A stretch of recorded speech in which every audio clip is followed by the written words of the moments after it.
Disney parks, officially the happiest place on Earth. Unofficially, one of the most sued. People have dragged Mickey to court over pool water being too wet, a princess kiss landing on the wrong person, and hotel mirrors making them look too good. These are 50 real lawsuits filed against Disney parks, and honestly, every single one sounds like a bet someone lost. 1. A guest once sued Disney because the monorail doors no longer made the satisfying swoosh sound they remembered from a visit years earlier. Not the rides, not the prices. The door sound. According to the complaint, this subtle change diminished the nostalgic integrity of their entire vacation. Somewhere in that sentence, a lawyer had to keep a straight face. Imagine the deposition. Can you describe the original swoosh for the court? Disney probably spends millions on ride engineering, but apparently the real magic was in a sliding door mechanism from 2003. 2. Here's one that redefines paranoia. A guest filed an actual lawsuit claiming the constant smiling of Disney cast members was a form of non-verbal coercion designed to pressure visitors into buying more merchandise. Every grin, they argued, was a calculated psychological weapon aimed directly at their wallet. Have a magical day apparently translates to go buy the $60 hoodie. If a teenager in a name tag smiling at you is enough to break your financial discipline, the problem isn't Disney. It's your impulse control. The case went nowhere, but the cast members probably smiled through the whole thing. 3. A visitor sued Disney because the animatronic bears in the Country Bear Jamboree were too folksy. Their wholesome, down-home charm allegedly promoted a dangerously naive worldview, leaving the guest emotionally unprepared for real life outside the park. The bears were simply too nice, too cheerful, too banjo. Apparently, watching a singing mechanical bear in overalls is enough to shatter your grip on reality. You walked into a show called Country Bear Jamboree. What were you expecting? A TED Talk on economic inequality? The bears owe you nothing. 4. A guest sued because the Mad Tea Party didn't actually serve tea. They arrived expecting a proper afternoon tea service. Cups, saucers, maybe some finger sandwiches. And instead got spinning pastel teacups and a strong urge to vomit. The complaint cited caffeine-deprived disillusionment. No Earl Grey, no sugar cubes, just centrifugal force and regret. You'd think the 3-story rotating cups visible from the queue might have hinted at the concept, but reading context clues apparently wasn't part of this person's skill set. By this logic, Space Mountain owes everyone a trip to the moon. 5. Someone sued Disney because a character high-fived them too enthusiastically, resulting in a mildly stinging palm and a vague sense of being overpowered by cheerfulness. The offender? Pluto.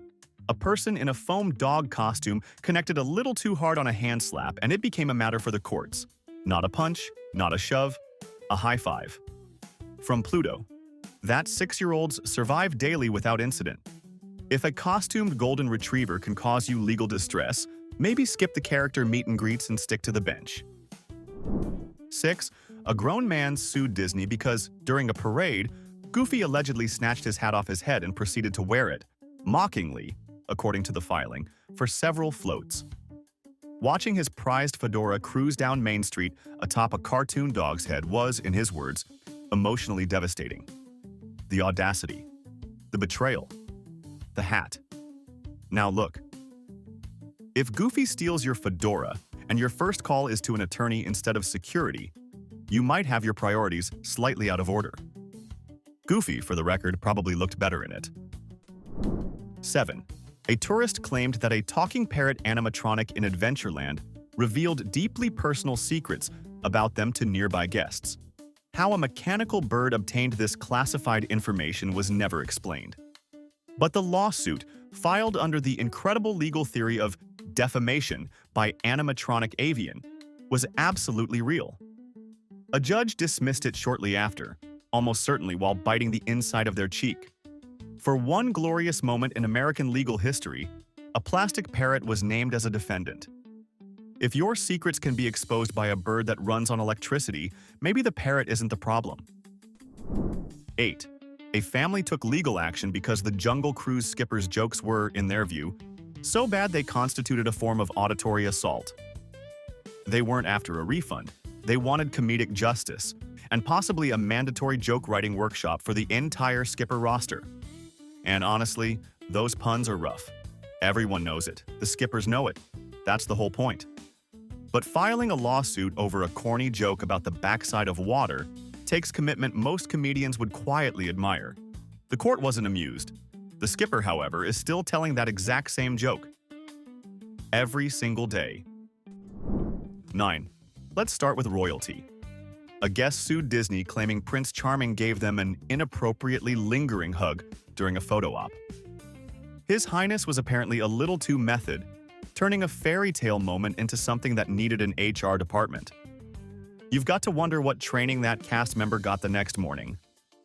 Keep hugs under 2 seconds, Charming. Meanwhile, Snow White's probably just relieved nobody's sued her yet for accepting food from a stranger in the woods. If a theme park hug requires a legal filing, every family reunion in America is a class action waiting to happen. 10. A guest sued after riding Peter Pan's flight, claiming the attraction made them genuinely believe they could fly. Their subsequent test of this theory from a hotel balcony did not go well, and Disney was blamed for the irresponsible dissemination of flight-inducing fantasies. Not physics, not gravity, not the several decades of life experience that should have intervened. Disney. A 3-minute dark ride on a suspended track overrode this person's entire understanding of how the human body interacts with altitude. If that ride is that convincing, frankly, the Imagineers deserve a raise. 11. A visitor sued because the souvenir Mickey Mouse ears they bought failed to attract actual mice when worn at home. The claim cited false advertising of rodent-attracting properties implied by the design. This person bought a pair of felt ears from a gift shop and genuinely expected to become a real-life Pied Piper. Most people would consider the absence of mice a feature, not a flaw. But this guest wanted a rodent entourage, and Disney didn't deliver. The case was dismissed immediately, but the mental image of someone standing in their backyard wearing Mickey ears, waiting for mice, will never leave me. 12. A guest filed a lawsuit because they discovered a single French fry in their Dole Whip. The fry wasn't dirty. It wasn't harmful.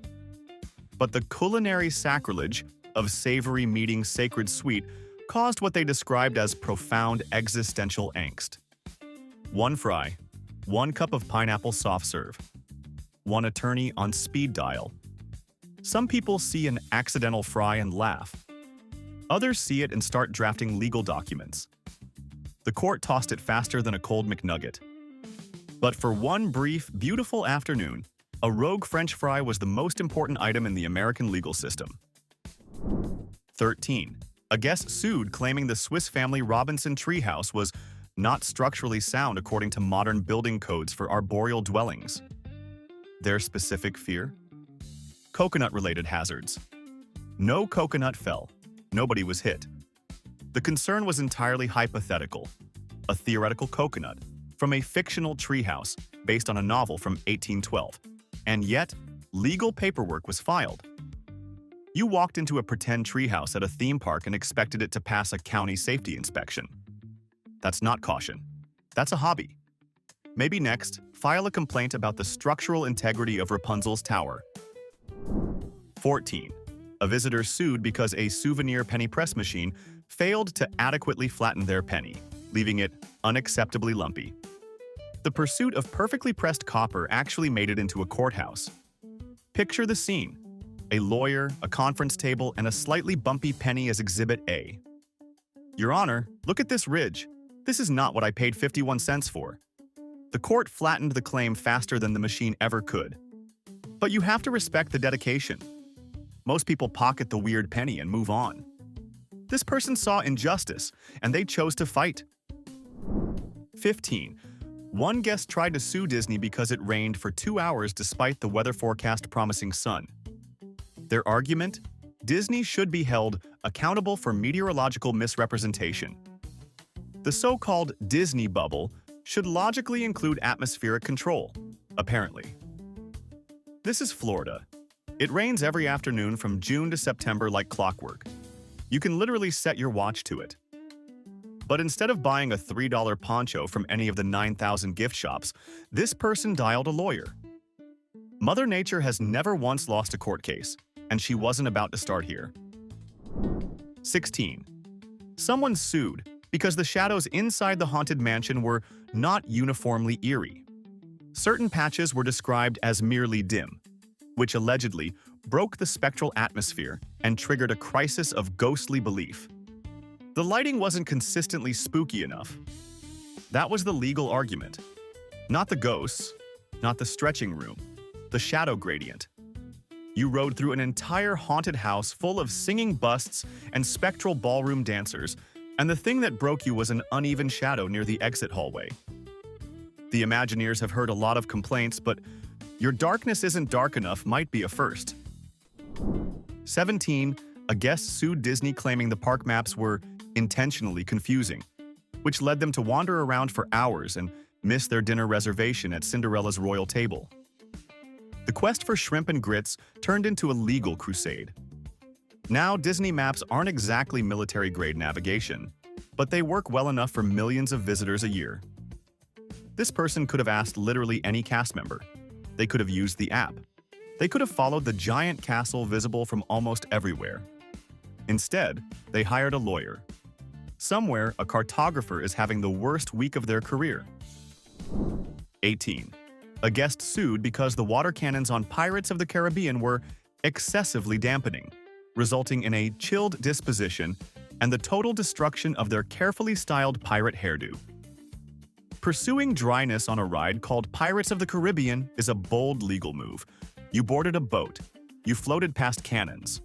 There was water visible from the queue, and your plan was to stay dry. That's not optimism. That's denial. The judge presumably dismissed this with the same energy as someone handing you a towel in a reality check. 19. A guest sued because a Disney princess blew a kiss that missed them and landed on someone else, causing acute romantic disappointment and a sense of being royally snubbed. The trajectory of an air kiss became an honest-to-God legal filing. Somewhere, a paralegal had to type the phrase "misdirected royal affection" into an official document. You're a grown adult standing in a crowd of hundreds, upset that a woman in a tiara aimed her pretend kiss 2 degrees to the left. If that's enough to ruin your day, Valentine's Day must be an absolute bloodbath. 20. A guest sued because the turkey legs sold throughout the park were misleadingly enormous, creating what they called unrealistic poultry expectations that ruined every Thanksgiving dinner for years after. Every bird they carved at home felt pathetic compared to the medieval-sized leg they grabbed at Magic Kingdom. Disney, apparently, set the poultry bar too high and refused to lower it. If a single theme park snack can permanently destroy your relationship with an entire category of meat, the turkey leg deserves way more credit than it gets. Or maybe just buy a bigger turkey. 21. A tourist sued Disney claiming that the characters in the Festival of Fantasy Parade were too distracting for drivers on roads outside the park, potentially causing traffic accidents. So a person driving past Walt Disney World got distracted by a parade float behind a fence, and the solution was legal action, not, say, watching the road. The magic was apparently a public nuisance strong enough to reach moving vehicles. The case was dismissed almost instantly. Turns out, the legal system still expects you to look where you're driving, even if Rapunzel is within a half-mile radius. 22. Someone sued because the character-shaped topiaries at Disney were so lifelike they confused their dog into thinking they were real, triggering what the owner described as a canine identity crisis. Apparently, a hedge trimmed to look like Pluto was enough to send this animal into a full emotional spiral. The dog eventually recovered, but the lawsuit lived on. Now, dogs also bark at their own reflections and eat dirt, so the bar for canine confusion is already pretty low. Blaming Disney's landscaping department for your pet's existential meltdown is creative, but it's not going to hold up in court. Or at the vet. 23. Someone took Disney to court because the animatronics in the Hall of Presidents looked too judgmental. Abraham Lincoln, specifically, was accused of delivering a disapproving stare that followed them through the attraction, leading to overwhelming feelings of patriotic inadequacy. Honest Abe, apparently, was doing too good a job. If a robotic version of a president who's been dead since 1865 can make you feel personally called out with a single glance, maybe the guilt was already there. The case didn't go far. But Lincoln's track record of making people uncomfortable clearly extends beyond the grave and into the courts. 24. Someone sued because the water on Pirates of the Caribbean was insufficiently briny and lacked authentic nautical scent. They argued this diminished the immersive experience and caused olfactory disappointment. Translation: they wanted the ride to smell like actual pirates.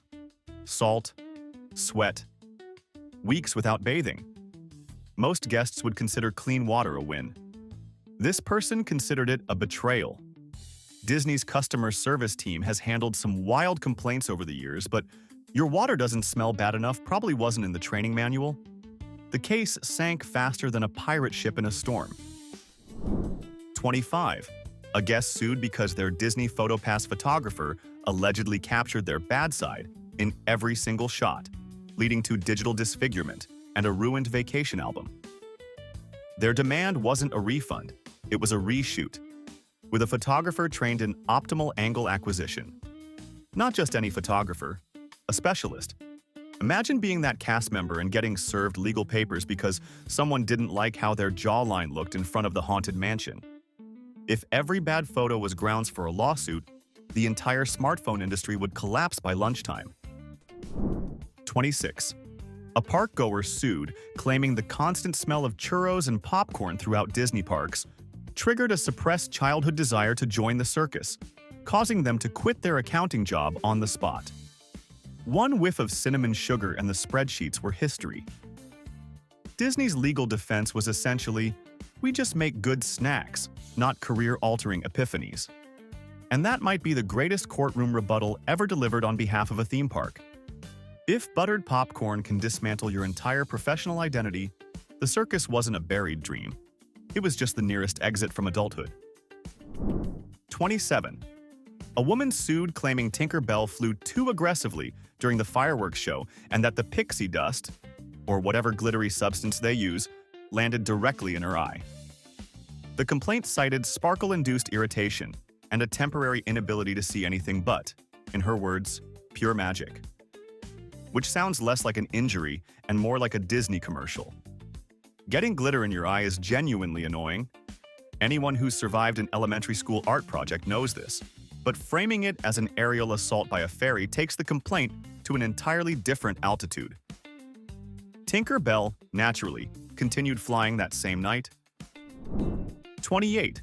A guest claimed that after shaking hands with Buzz Lightyear, they were zapped with static electricity so powerful it temporarily gave them the ability to understand squirrels.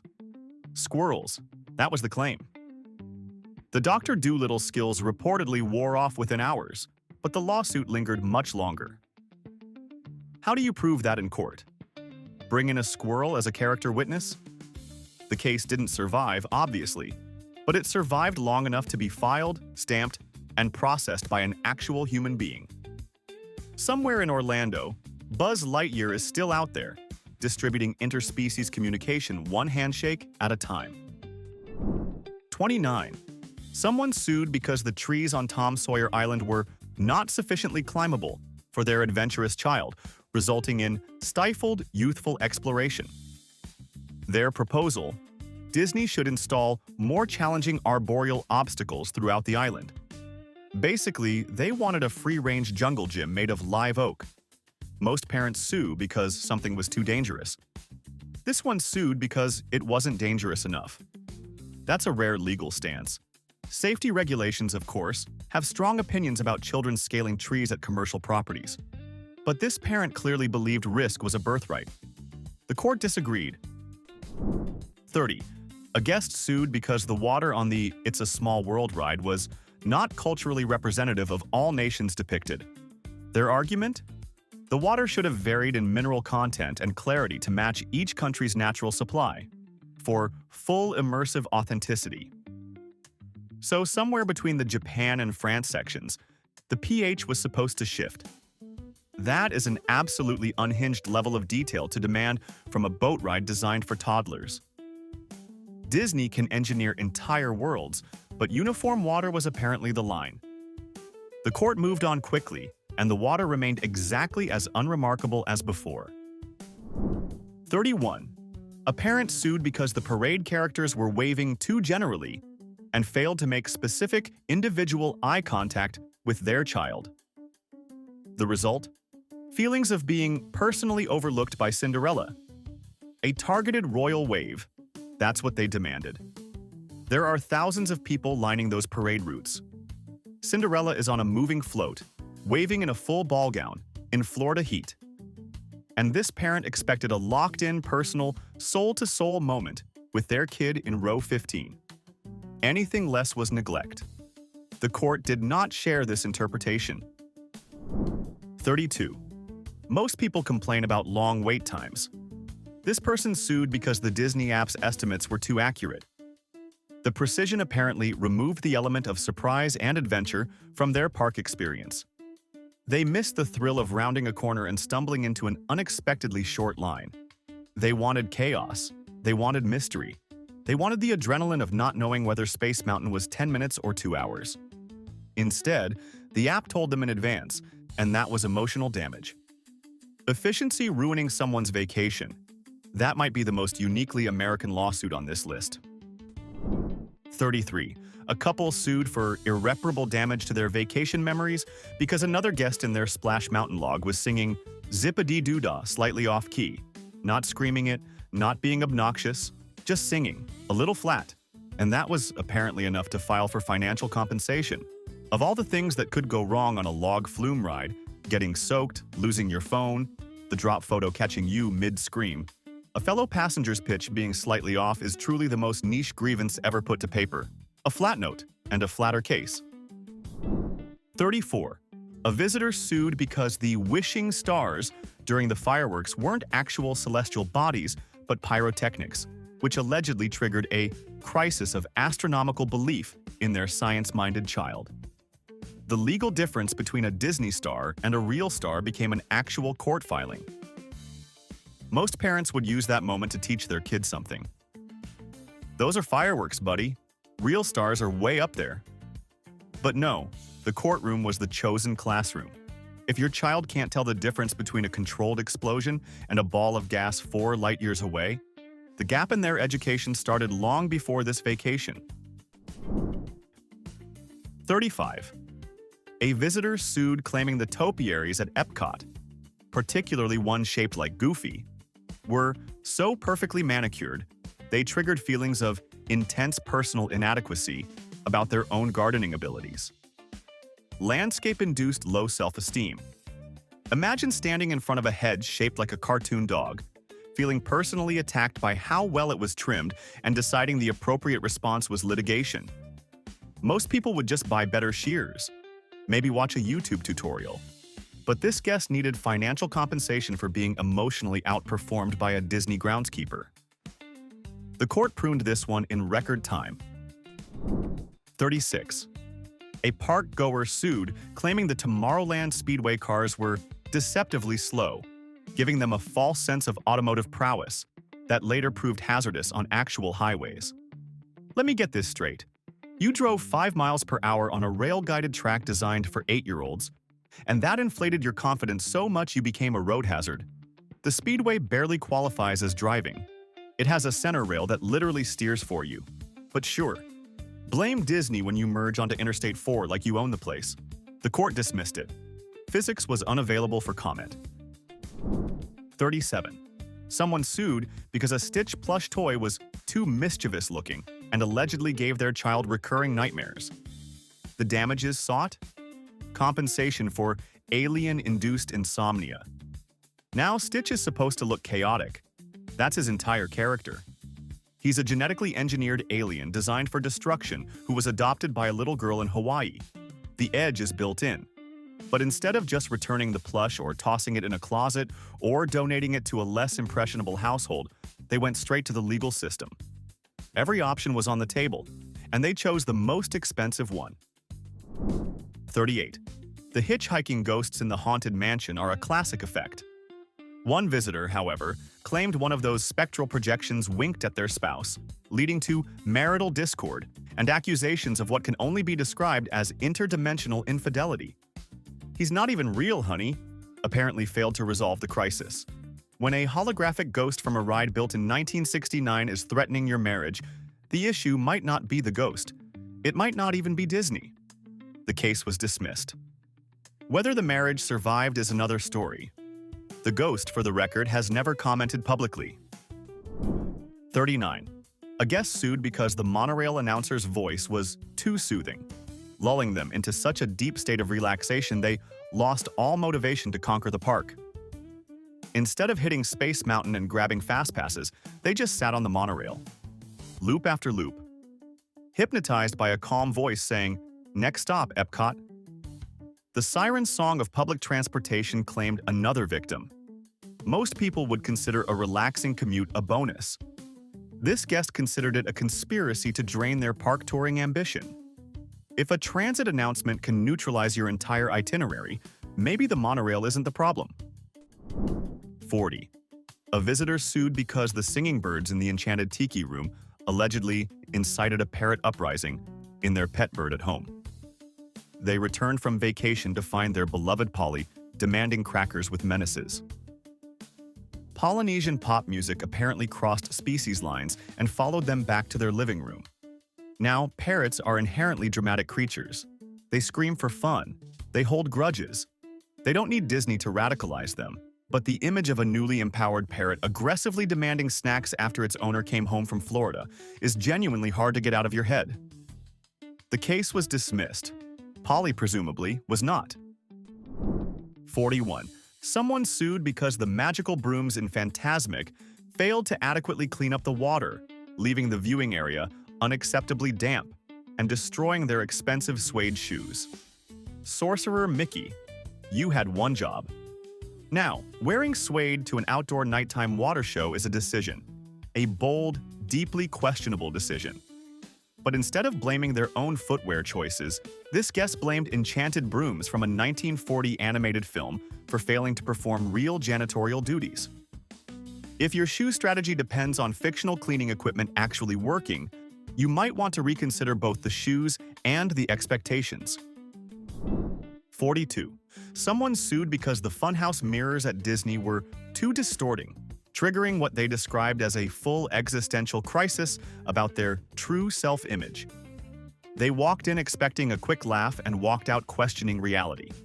That's a heavy outcome for 30 seconds of warped glass. The purpose of a funhouse mirror is literally to distort. That's the product. That's the pitch. You look weird for a second, you laugh, you leave. Most people manage this without legal counsel. This person could not. If a curved piece of glass can destabilize your sense of identity, the issue probably started before you entered the funhouse. 43. A visitor sued, claiming the scent of baking cookies on Main Street, USA was so enticing, it forced them to break their strict diet, resulting in guilt and caloric regret. Disney's strategically placed bakery vents were, in their view, a form of olfactory sabotage. And honestly, those vents are real. Disney does pump scents into the air to set the mood. But the leap from "that smells incredible" to "I'm filing a lawsuit because I ate a cookie" is a level of personal deflection that almost deserves respect. The court didn't bite. The guest, however, absolutely did. Repeatedly, by the sound of it. 44. A guest sued because the animatronic dinosaurs on the dinosaur ride at Animal Kingdom were too realistic, causing their adult companion to scream, lose their glasses, and endure what they described as prehistoric terror lasting well beyond the ride exit. Not a child. A fully grown adult who apparently forgot they were in a vehicle on a track and not actually being hunted through the Cretaceous period. The glasses were never recovered. The dignity, even less so. You willingly got on a ride called Dinosaur and were somehow surprised when dinosaurs showed up. 45. Someone sued Disney because the water in the resort hotel pool was too wet. The entire complaint centered on what they called the inherent and unavoidable dampness of aquatic recreation. The water was wet. At a pool. Where the whole point is water. What were they expecting? A theoretical swimming experience? A dry aquatic zone? A pool filled with something less aggressively moist? This is the legal equivalent of complaining that fire is too hot. Some lawsuits challenge the system. Some challenge common sense. This one challenged the basic properties of matter and lost. 46. Someone sued Disney after tripping over their own feet and blamed the overwhelming majesty and distracting beauty of Cinderella's castle. The argument was that the castle was too stunning, creating a hazardous visual distraction that caused them to lose their footing. Being too pretty is now apparently a legal liability. Most people look at that castle and feel awe. This person looked at it, and their legs stopped working. Disney's legal team probably didn't even need to prepare a defense, just a photo of a flat sidewalk and a pair of functioning shoes. You genuinely cannot script something this good. 47. Someone filed legal proceedings because the characters at a character breakfast paid more attention to other children, causing what they described as second-class citizen syndrome in their kid. The fight for equal mascot affection became an actual legal filing. Character breakfasts are chaos. Dozens of kids screaming, syrup everywhere, someone in a giant foam head trying to navigate between tables. Expecting perfectly distributed attention in that environment is ambitious at best. But this parent wasn't interested in reasonable expectations. They wanted certified equal hugs, personalized waves, and possibly a written apology from Goofy's management team. 48. You know the monorail safety announcement? Please stand clear of the doors. Por favor, manténgase alejado de las puertas. Someone sued, claiming this bilingual recording was hypnotically suggestive and made them want to buy timeshares. That's right. A door warning allegedly triggered real estate impulses. Most people hear that announcement and just take a step back. This guest heard it and started mentally browsing vacation properties. The connection between a safety message and condo ownership remains, to this day, completely unclear. But the lawsuit was filed. Disney probably had no idea their PA system carried that kind of purchasing power. 49. A guest sued because the mirrors in their Disney Resort hotel room were too flattering, creating a false sense of attractiveness that completely fell apart when they got back home. The harsh lighting of their own bathroom delivered what they described as a devastating reality check. And that, naturally, was Disney's fault. If Disney really is out here installing confidence-boosting mirrors in their hotel rooms, that might honestly be the most thoughtful hospitality move in history. And it still ended up in court. You can literally make people feel beautiful and get sued for it. There's no winning. 50. And finally, a guest took Disney to court because a cast member dressed as Cinderella failed to curtsy with appropriate royal deference, leaving them feeling undervalued as a park patron. Not insulted, not ignored, insufficiently curtsied at. The depth of the knee bend was apparently too shallow to honor their presence, but deep enough for them to measure, evaluate, and litigate. If your entire sense of self-worth depends on the exact angle of a theme park performer's curtsy, the Magic Kingdom is probably not your biggest issue. But at least they knew exactly what level of royal respect they deserved, right down to the degree. 50 lawsuits, and the pool water being too wet wasn't even the dumbest one. Now be honest, which one on this list do you secretly think actually had a point? Drop it in the comments, I dare you. If you made it this far without subscribing, that's more suspicious than Disney cast members smiling too much. Fix that, and hit like if this video made you feel better about every bad decision you've ever made.